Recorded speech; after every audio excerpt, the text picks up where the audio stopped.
Hello, everyone. You listen to another episode of Let's Talk Sports with Tim McKain, and I had the pleasure of interviewing Reese Pressure Mitchell. He's 3-0 as a professional boxer. He is 18-5 as an amateur. He won the novice Golden Gloves in the Maryland, Virginia, Maryland area. We got Reese Mitchell. How you doing today, sir? I'm doing well. I'm doing well, boss man. How you doing today? I'm doing well. I'm doing well. So, when did your passion for the fight game begin? Man. So quick story. So I'm from an area where like people started like forming gangs. Like similar to anywhere. Like they claim blocks. So like you can't, if you're not from this block, you can't walk on this block, and people will try to beat you up if you walk on this block. So I got into boxing to learn how to defend myself. Mm. Uh, so I started going to Joe Frazier's gym in North Philadelphia. And then I'm a midget, so I have like a little small man's complex. So like I really want to learn how to fight.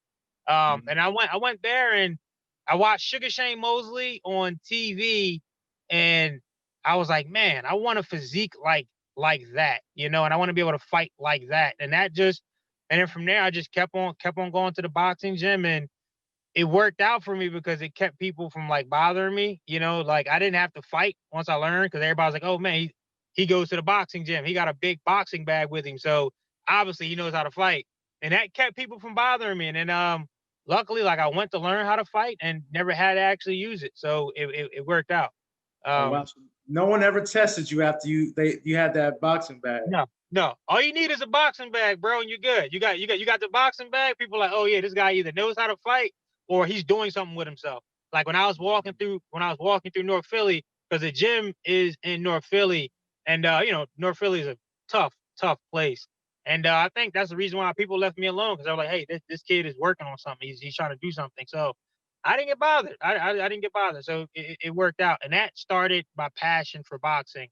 And it's one of those sports too where you don't need a team. Like I Hmm. hate having to rely on other people, like in football or in basketball. Like I can train my behind off, but if the man next to me isn't doing what he has to do, we may lose or win based Right. upon his performance or lack thereof.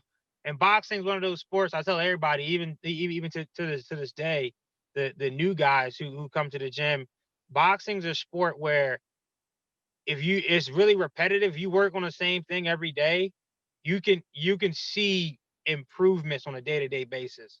More so than in any other sport. Because a lot of other sports like requires you to have a ton of equipment or people to go against. All you need in boxing really is a mirror.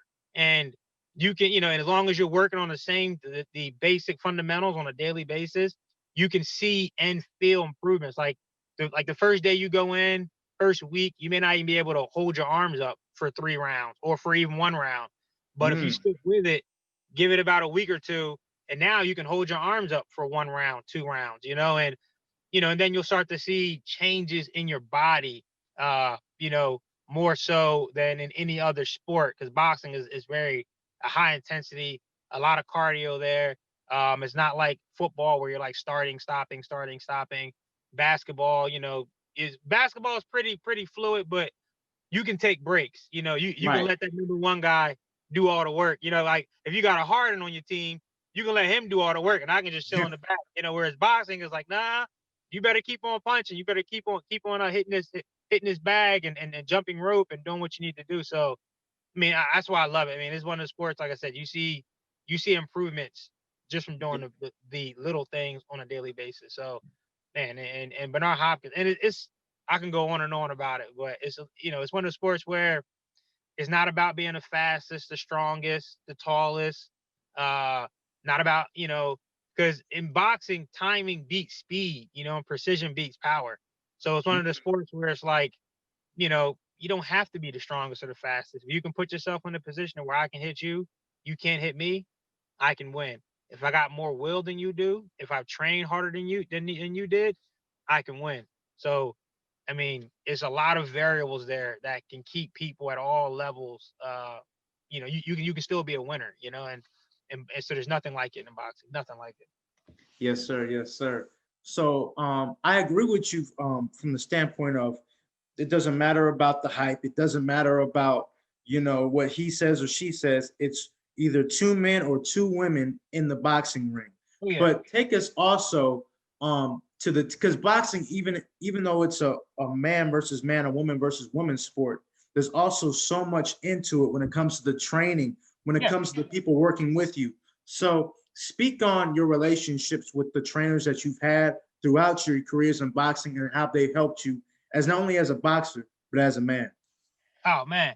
Uh, so when I initially started, it was a coach named Louis, uh, and he like older guy, and he showed me like the basics. And I remember with Joe Frazier, I met Joe Frazier, and I used to say a lot. I would say a lot, and and he was like, hey, like as a man, you say yes, no, yes, sir, no, sir. So that was one thing I learned. I was like, oh man, like, he's not only teaching me like how to hit the heavy bag, but he's showing me how I need to, speak, to be heard and not use slang terms so much or broken English. But for the team aspect of it, I mean, I've had a Coach Timothy Valentine. Like I said, he's since passed, died about I think like last year. Um, and the training he put me through, and you have to know how to talk to your fighter to get the best out of them.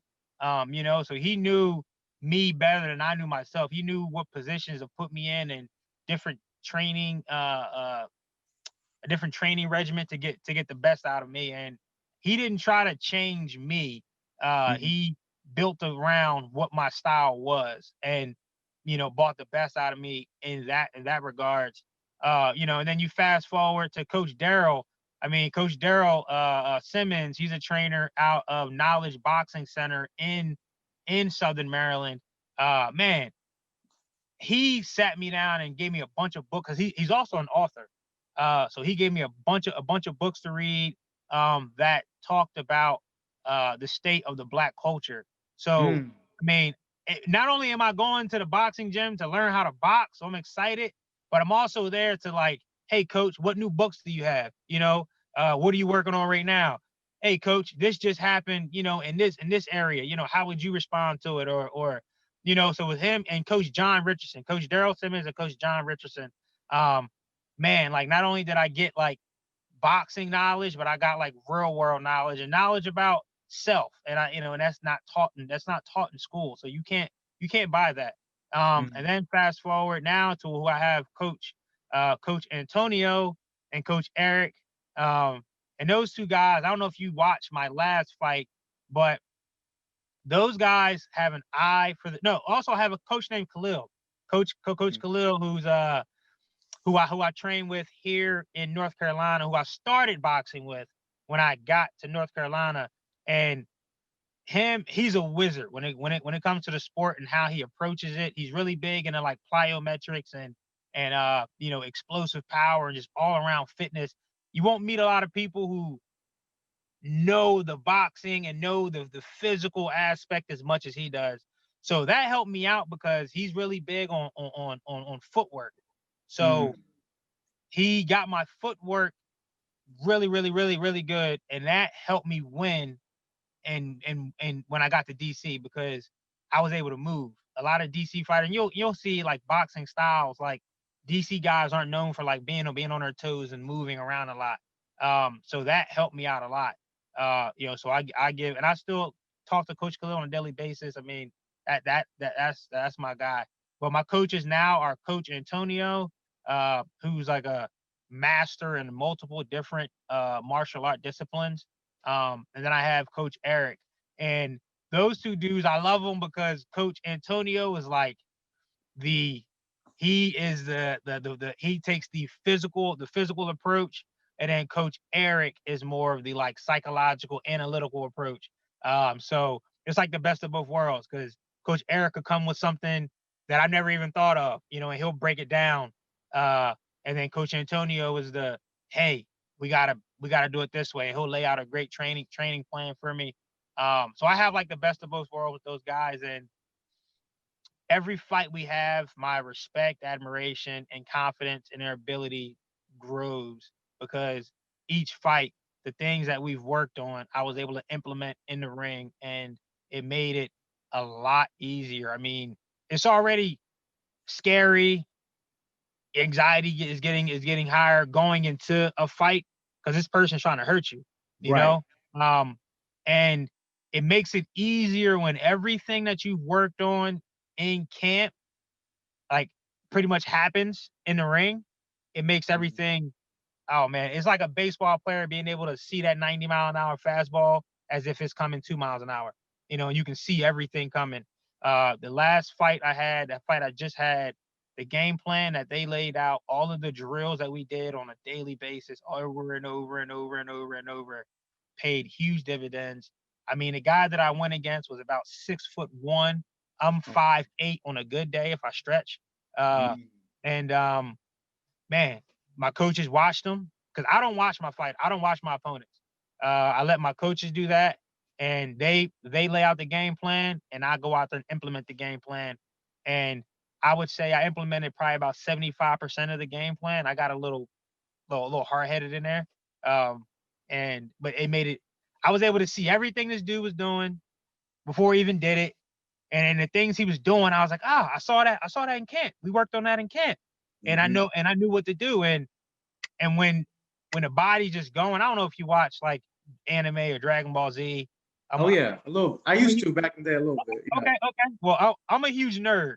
So there's a form called Ultra Instinct that Goku and Vegeta attain, and it's Yeah. just to where the body's just going. It sees it and it just reacts.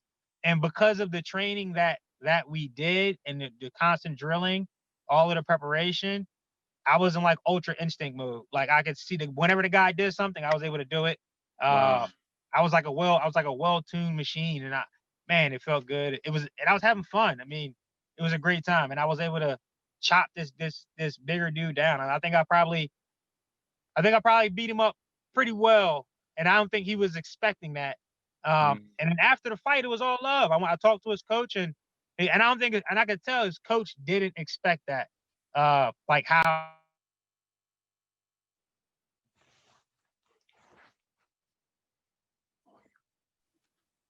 Yeah, great time. Yes, sir. Yes, sir. So I'm somewhat of a Dragon Ball Z guy. I watched it. I'm more of a DC guy. Batman Beyond.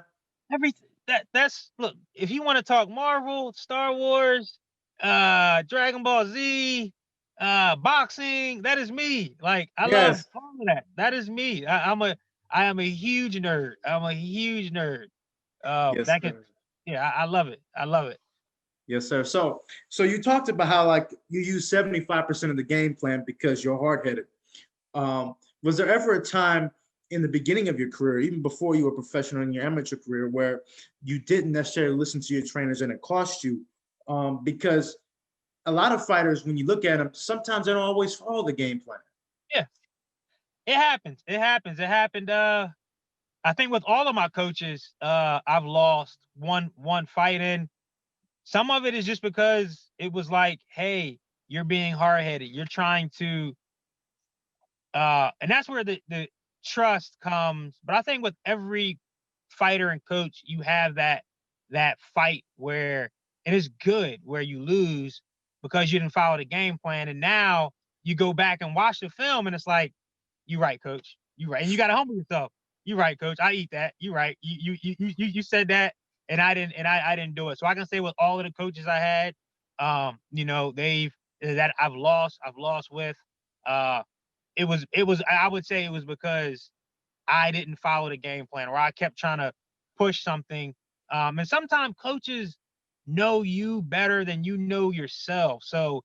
sometimes they know that, hey, you think you're tired, but if you just push a little harder, because we've done this in training, you can win because they can see that other fighter is starting to wilt. He's starting to break down a little bit. You know, uh, the punch that we worked on that you're trying to land. A great thing about boxing is called conditioning. Like the combination you want to take somebody out with may not work that in the first round, and that's why Right. you got to keep on. keep on working it and working it and working it and working it and it'll happen, you know. And your coaches will tell you, just listen to me, just throw this combination, keep throwing it because it'll work. You are going to, as your opponent gets tired, or once you set them up with these punches, come back with this one. Listen to me, and I can say that now, like I put a lot more confidence in my coaches, and then we also leave a little bit of room where we can adjust, where we can make we can make those adjustments, you know. And sometimes I think my coaches ask me, "Hey, what do you see?" I think they do that just to appease me, just be like, "Oh yeah," just so they think I have a little bit of input, but they're really like, "Hey, this is what I want you to do." Yes. But I mean, that's how it works. You have to, in this sport, you have to have you and your coach got to be on the same page. Have See, to be on the same page.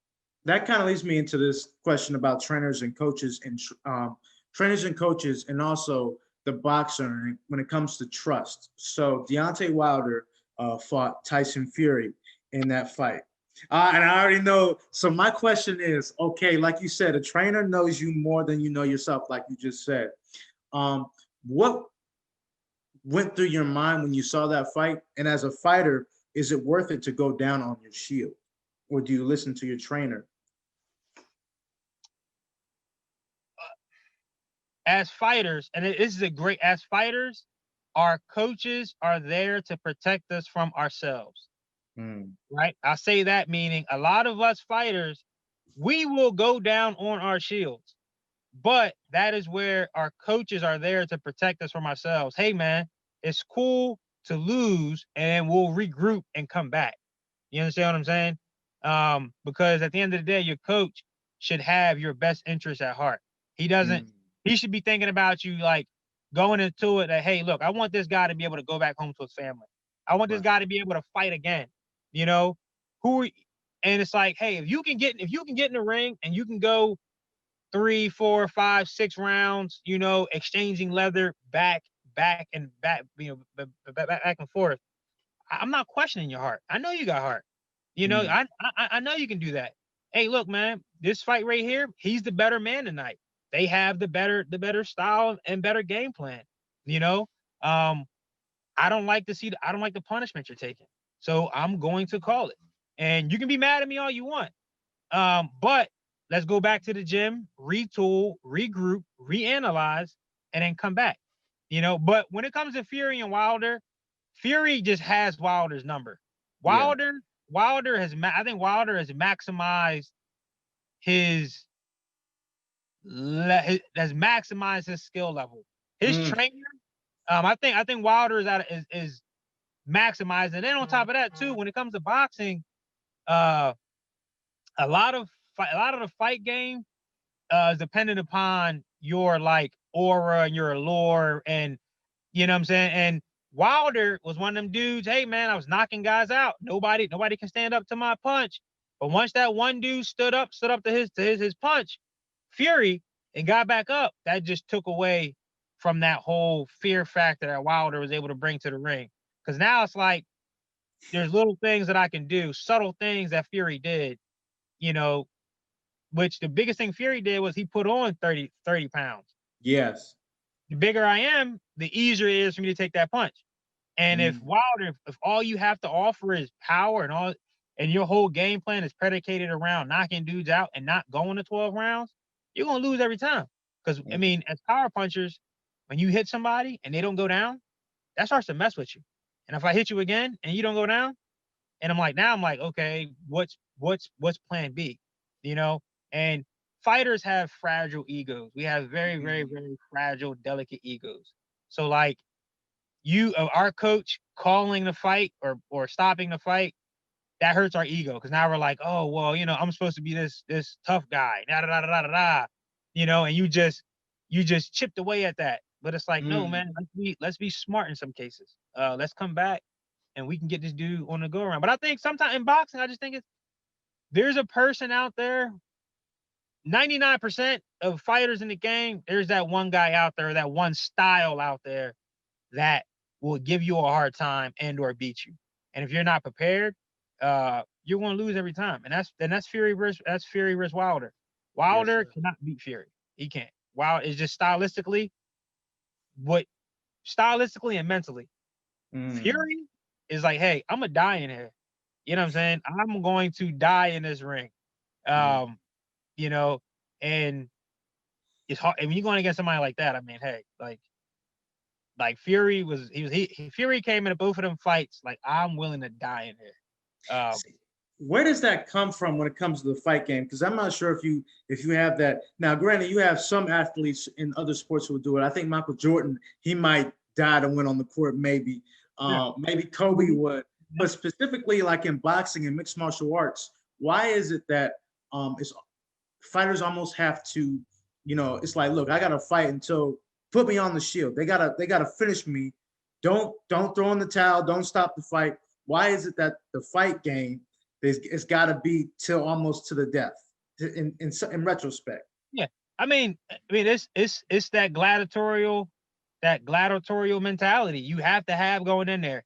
Every fighter going into the ring has to know that I'm going to get hit. Even Floyd. Floyd didn't like to get hit, but you have to have that mentality that, hey, I may have to take a few to win.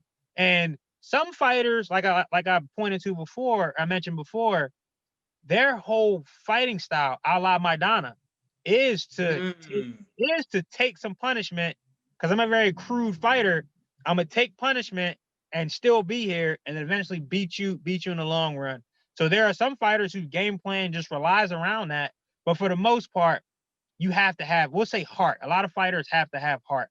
You got to have heart to be able to get in there. And then you have to have a certain level of, we could say, pain tolerance. We could say balls. We could say, you know, gusto. You have to have a certain level of that, because there may be a time where you're going to have to go through some level of adversity. Your game plan may not work, and you got to be Yeah. able to bite down. You got to be able to bite down. Yes, But sir. once again, it goes. So that's why we have coaches. Your coach should, one, know you got the heart and know that you're willing to die on your shield, but he shouldn't let you die on your shield. If you're I taking too like much punishment, he should not. Knockout's going to happen, but when it comes to taking too much punishment, that is when your coach should call it. That's when he needs to have the best interest at heart. Because once again, as fighters, our coaches often have to save us from ourselves that. because Wow. we're willing to go through whatever, fight with one arm if need be. But that's where our coach has to be like, hey, look, man, like, let's live to fight another day. Uh, See, I like that. I like that. So kind of leading on, I want to add to that by asking you another question about um, has there ever been a fight where you actually had to put your whole heart, your whole energy into a fight where you almost had to switch the game plan for a certain fighter? I mean, you and him, you were going head to head, and you're like, okay, I have to go a second gear, and I also have to switch the game plan to beat this guy. Has someone ever pushed you that way? yeah, not yet in the pros. I mean, this fight, my last fight, I didn't. I pushed in the fourth round because I wasn't sure where my gas was because I've never gone 4 rounds before, but he never had me in a position where it was give or take. I was pretty dominant the whole fight. But I will say in my amateur fight, there was a fight where under Coach Timothy Valentine, and uh, it was like the quarterfinal fight. Uh, of the year that I won. It was a kid, forgot his name, and my coach told me, he's like, "Look, this kid is really good, but he doesn't he has heart, but he'll fold." He was Mhm. like, he'll fold, but you got to get him to that. You got to get him to that point. Um, and round one, I mean, the kid was, he was getting off on me, scoring points. I wasn't quite able to get around it. Round two, I got the better of him. And then my coach, it was kind of like one of like the movie moments. He's like, hey, look, man. He's like, you're gonna have to bite down, bro. He was like, walk him down. In boxing, walk him down means just come straight at him, and make that guy fight off the back foot. And no, actually, I think it was like the second round, like the middle of the second round is when he was like, yo, look, you got to walk this kid down. Walk this kid Mhm. down. So I started making the adjustment, just started walking him down. and I was eating some, but the one or two punches, like I would probably eat like three, and I would land one hard one, and I was like, man, I don't know if I can keep this up. But when the bell rang and we sat down, coaches have a different eye, and my coach, he was like, look, he's like, keep walking this kid down.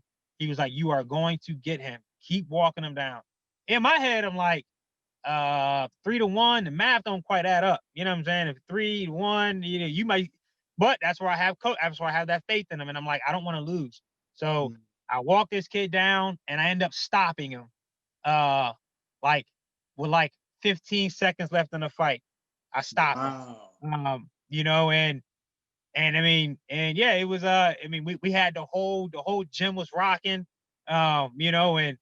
And I stopped him and I was like, man, and that's when my coach, he was like, listen to me. He was like, I know these guys. You know what I'm saying? He's like, that kid is good, but you got more heart than he does. And in boxing, you got more dog in you than he does. You know what I'm saying? So, and that's where I had to make an adjustment. I was stop trying to box him so much and just put my guard up and just come straight at him. And with some boxers, they either can't fight going backwards, or if their initial game plan isn't working, it starts to messes them up mentally. Start And to I was, panic. yeah, oh yeah. I mean, that ring is only but so big, and if that guy ain't going nowhere after you hit him, and it's always good to be on the giving end of that. You don't want to be on the receiving end of that. It's always good to be on the giving end. If you're on the end, if you're giving it, that ring is huge, and you're like, oh man, I'm good. But if you're on the receiving end, like, yo, this dude is not going nowhere. This dude is a zombie. This guy's Frankenstein. He ain't going nowhere. And trust me, it hurts. Some of the shots he was hitting me with, like my nose still ain't right to this day. But I mean, that after that, I was like, that put me on cloud nine. I'm like, look, I just went to Super Saiyan level 2 now. You know what I'm saying? Because I pushed through my limits. I pushed through, and mentally that puts you in a different space. And then, physically, well, I went through that, so I can push my body a little harder next time. Mentally, now I know if I come across another guy like that, I know what to do. I know I just got to walk him down, turn it on, walk him down. And so yeah, I would say that. And the pros, it hasn't happened yet. I'm sure it's going to happen. But in my last fight, I got a little stubborn because the stuff that I was doing was working. And my coach wanted me to do some things we had been working on in camp, but I kind of got away from it because I knew I was stronger than that guy. Even though he was taller than me, I was stronger than him. So now I'm like, you know what? I'm just gonna go into bully mode, push this guy around, walk him down, and just crack him. But my coach was like, if you would have disguised some of those punches, because the punch you don't see is the one that hurts the most. Right. And I may not have been able. I wasn't going to knock this guy out, but if I would have done what the coach told me to do, I could have had the referee stop it, because I would have been hitting him from angles he wouldn't have been able to see, and then the referee would have been like, hey, this guy's not now at risk because he's taking unnecessary punishment. So I could have won that way. But this dude, Mark Anderson, he wasn't going nowhere. That dude, he was like Frankenstein. I hit him with some hellacious punches. And he would kind of teeter a little bit and then come right back up. And I was like, what in the world? So I got a little stubborn because I was stronger than he was, and I had a little bit more in the tank than he did. But I mean, hey, got the victory. But now going into the next, I'm like, I need to listen to my coach a little more. Yes, sir. So, yeah. Yes, sir. Yes, sir. So I actually have a two-part question, and I want you to speak on the progression that you've had since you were a kid, first going into the boxing gym just to learn how to defend yourself, to Reese Mitchell pressure now, and then the second part of the question is, how has boxing changed you as a person? So first part, all of my coaches can probably attest to this. I relied a lot on athleticism and my right hand. And that was it. I had to move it was like a broke man's pull counter. Like I would jump in, hit you with a punch, and then jump back out, and then you would punch, and I would jump back in with my right hand. Like I was like an early Manny Pacquiao, and I would just use my right hand. That was it. I didn't throw anything else really. I would just use my right hand, and I would just bounce in and out. It was like looking back now, I'm like, dude, like how did you win some of these fights? Like how did you win? It's like, because I would just literally bounce in and out. But after a while, I learned. I'm like, one, depending upon the ring, if you got a real bouncy ring with a lot of spring in it, it'll drain your legs. So that Mm, style doesn't work for a long period of time. Two, I was not as strong as I thought I was, because you're gonna meet somebody who that doesn't work against. And then three, I would do it and guys would counter it, and I'm like, you know what? I'm getting tired of getting hit with the left hook because this dude can see me coming. And so the progression, I mean, I started adding different things to my toolkit based upon the different coaches I had. And I love boxing, so I watch boxing every day. And I go in the gym and try something. I watch other fighters and I'll try to take different things from the other fighters and try it. And that helped expand my boxing repertoire. So um, I'm able to do a lot more now than I can when I was younger, and then experience and just being smarter, and then knowing when to turn that athleticism on. Because I may not need to bounce around for 12 rounds. You know what I'm saying? Now I know when to turn it on. I know how to place my punches. Uh, and that's really what boxing is a lot like knowing when to throw the punch, setting traps. The older me, I wasn't setting no traps. I was like a freaking like a little missile. I'm coming straight at you. I'm like Sonic the Hedgehog, like a little Tasmanian devil. I'm coming straight at you. But mm, now I'm smarter. I take my time. I know how to place different punches. I know how to throw different punches. And I'm not as basic as I was. Uh, and each fight, I mean, I'm getting better. I'm doing different things I never thought I'd be doing. So each fight I'm getting better. Each sparring session I'm getting better. Each training day I'm getting better, and I'm challenging myself. I'm not just because that style won a novice Golden Gloves. It's a totally different game now. So I got to continually add to my game to make myself better and not make myself so one dimensional. Um, so I'm happy the coaches I have, they always push me to do something different. And the guys that I train with push me to do something different. How has boxing changed me as a person? Um, it humbles you because you know what you can do. Like I don't need to go back and forth. I don't need to argue with people. I don't need to prove myself to anybody. Like I don't have to run around. I don't have to walk around my chest all poked out, and I don't have to entertain a bunch of foolishness. If somebody says something to me, I don't need like I have a lot more to lose and live for, you know what I'm saying, than dealing with this you young 19-year-old, you know what I'm saying? Because you think I look the same age as you gonna say something to me, and I'm like, I don't have time to entertain that. Like, live and mm, let live, like I know I can hurt you. I know I can hurt you. You know what I'm saying? But do I want to engage in that? No. And it it it humbled me. It really like taught me some patience. mm, Discipline is key. Like being a boxer requires a lot of discipline. Boxing is a sport where I've seen some guys. You can name the top guy in the sport right now. I've seen a dude in the gym who can beat that guy. But in boxing, a lot of guys don't. A lot of guys are naturally talented, but don't have the work ethic, don't okay. have the discipline. I've seen some dudes that are uber talented through my travels of boxing up and down the East Coast. And they just don't have the discipline to one, stay out the streets, they don't have the right people around them to keep them on the right path. And boxing, as you can tell, it's a sport where a lot of inner city kids, Yes. gravitate towards. So that's a great thing and a bad thing. It's a good thing because these kids are super, super talented, but they don't have the means to keep that going. They don't have the means to get to these national tournaments because to get from Baltimore to the national tournament, depending upon where it's held that year, that requires maybe 1,000, 2,000 bucks because you got to pay for boarding.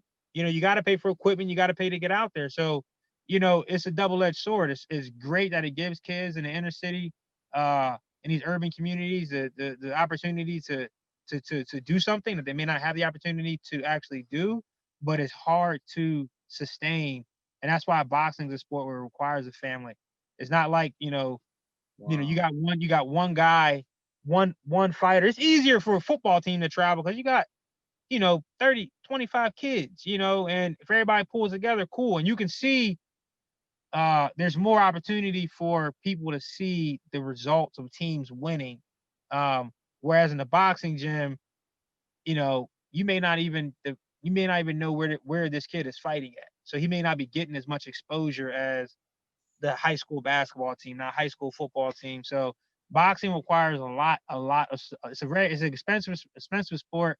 It requires people to buy in and believe in fighters. To get these kids to these national tournaments so they can get the exposure that they deserve. Because like I said, there's some uber talented kids that I've seen that just don't have the one work ethic, discipline, or the means to keep on going because boxing equipment can be expensive, and then Wow. getting you to these competitions can be expensive.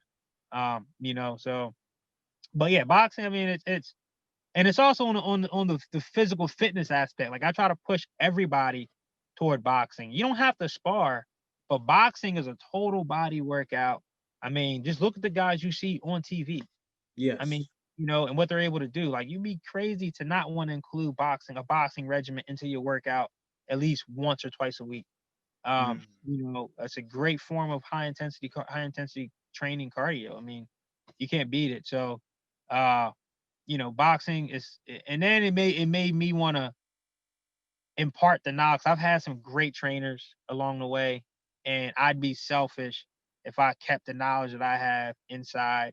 So, and not saying I'm a boxing coach by any means, but there's little things that I've experienced, seen, or been taught that I can show somebody. And I think that's what it's about. Each one, reach one, teach one, each one, teach one. Like if you know something, show this kid because you showing this kid how to do this one move might be the reason why he keeps wanting to come back to the gym. And now you just made this might be the next top amateur in the area.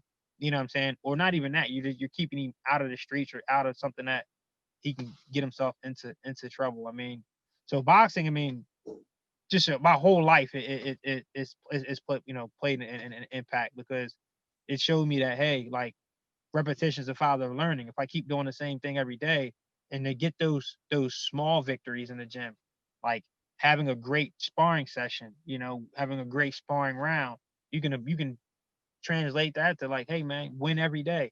You ain't gotta win it. Try to win every day. Try to be better at one thing every day. And if you keep working at it, you'll definitely see results. So yeah, oh man, boxing, I love it. There's nothing like it, nothing like it at all. So, what is success to you? What is success to Reese Mitchell? And also, what do you think could help these young kids who actually are good at boxing, who can reach these national tournaments, and they don't necessarily have the same amount of support that a basketball team or a football team?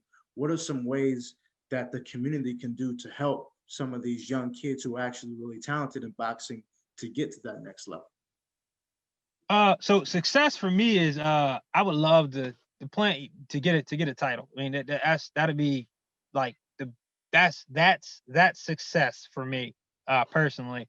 Uh to help these kids out in the community, I mean sponsorship goes a long way. And I like what North Carolina's doing in this area here. Coach Pat and there's two other coaches. Uh, they're forming like a traveling boxing team, which is Mm, awesome. So you're getting the best kids from different areas, and that once again, if you make it a team concept, now that's more exposure these kids, for one, and then two, these parents, and just as a community, we need to invest more in physical fitness. Uh, mm. you know, Speak on it. we need to invest more into physical fitness because recess isn't going to do it. Mm, So and then it's a great for these parents who don't know how to properly train their child or exercise with their child, send them to the boxing gym. wow. Because boxing gym is year round. Boxing is year round. So when he's not playing football, when he's not playing basketball, hey, you can substitute that with boxing. And then the great thing about boxing, I mean, bullying is real. We like to think that bullying is not a big deal, but no parent wants their child to be bullied. If Right. your child knows how to defend himself, he won't be bullied.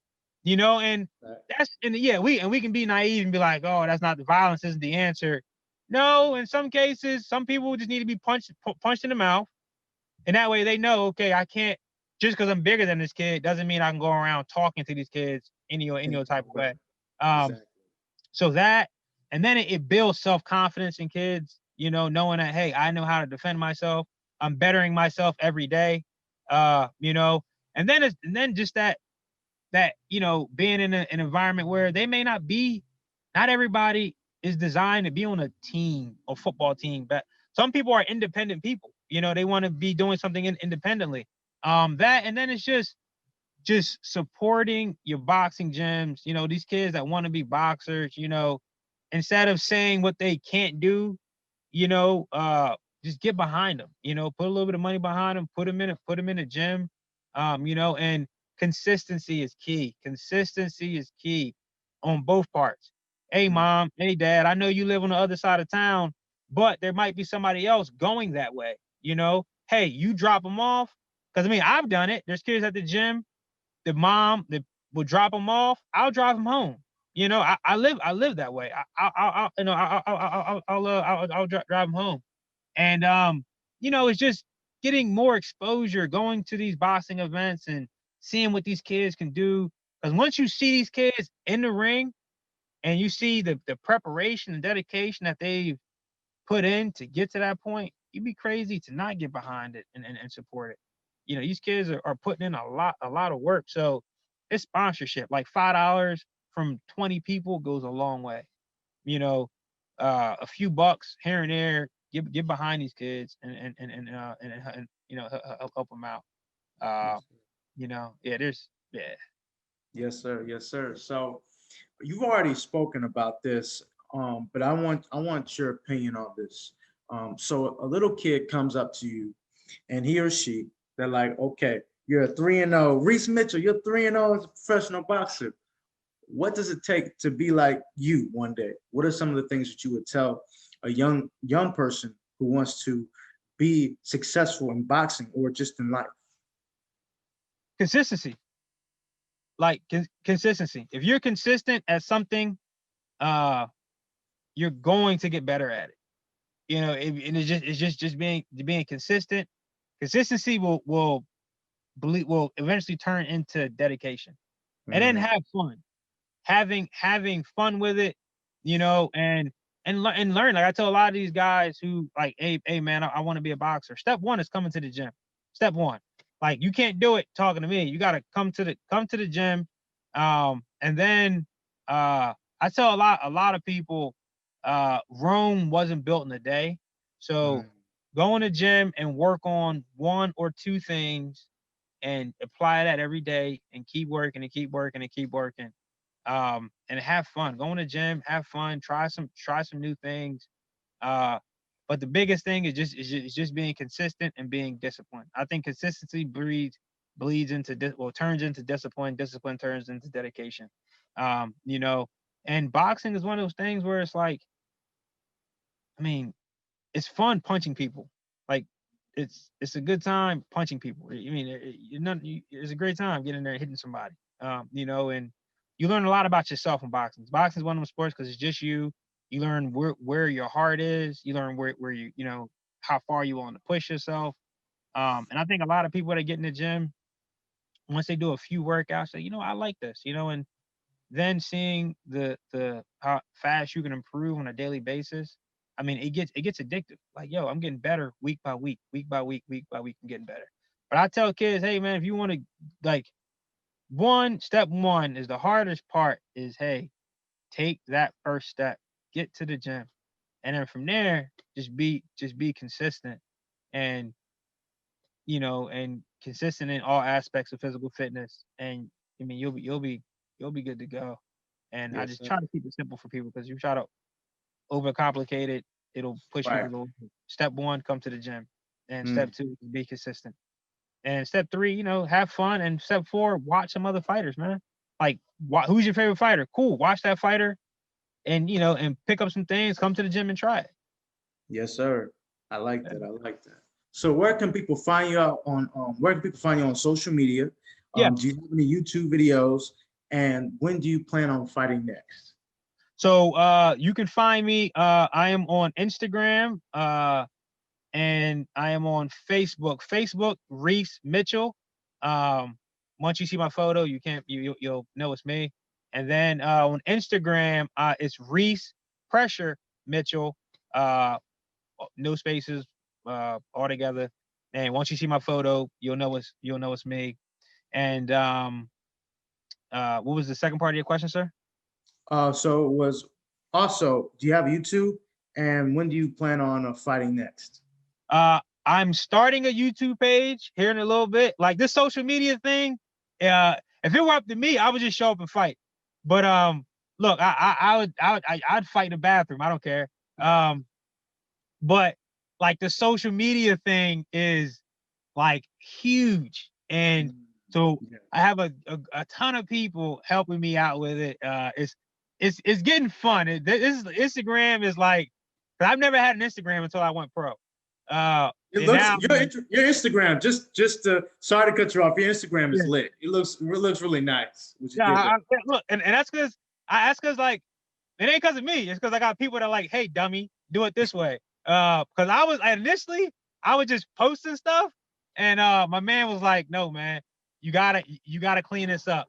You gotta, So I'm learning this Instagram thing. Like I learned what I had. Like I was like, yo, how do y'all put all these hashtags on there? Like, what is that?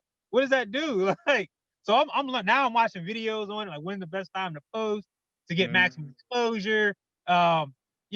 It's fun. So it keeps it interesting for me. But yeah, Reese Pressure Mitchell on Instagram, and we're making a YouTube page here in a little bit. My cousin Will is helping me out with that because I'm social media illiterate.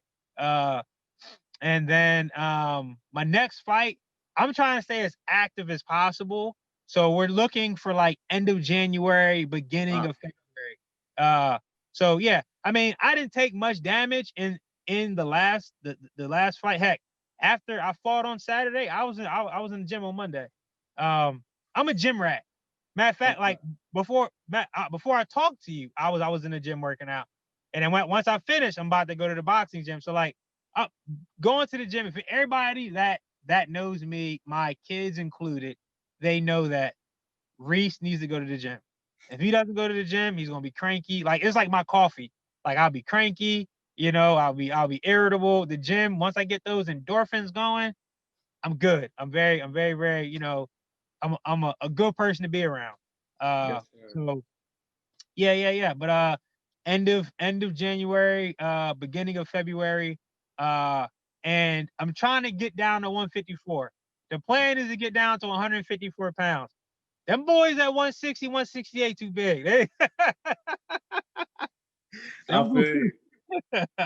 them boys, them boys are big. So now don't get me wrong, I can hang. I can hang Yeah. with them. I'm undefeated for a reason. I can hang with them.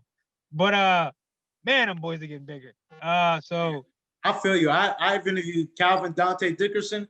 He's probably about 6'2", yeah, 168. He's a yeah, monster, yeah, dog. yeah. So that's why I'm like, I need to get the guys more my height, and I'll do a lot better there. So that's what we're working toward now. Just that's another challenge. I like challenges and obstacles. Like I've done half marathons and whatnot. Like I like different things that keep me motivated. Because Mhm. doing the same thing sometimes can kind of get like tedious and monotonous. So Agreed. like uh yeah, so now the plan is to try to get to 154 pounds. So uh we can get there. I weighed 158 pounds for this last fight.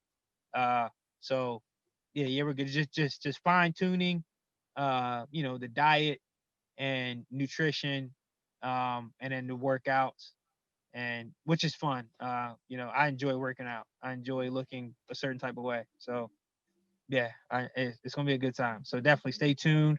154 pressure. We'll continue to make some moves. So I enjoy it. And thank you for your time, sir. Thank you for the opportunity.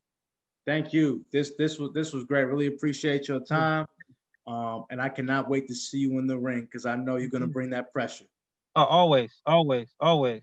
Yes, sir. Hey, Reese, you have a blessed day, man. Hey, yeah, you do the same, boss man. You do the same. Yes, sir. Peace.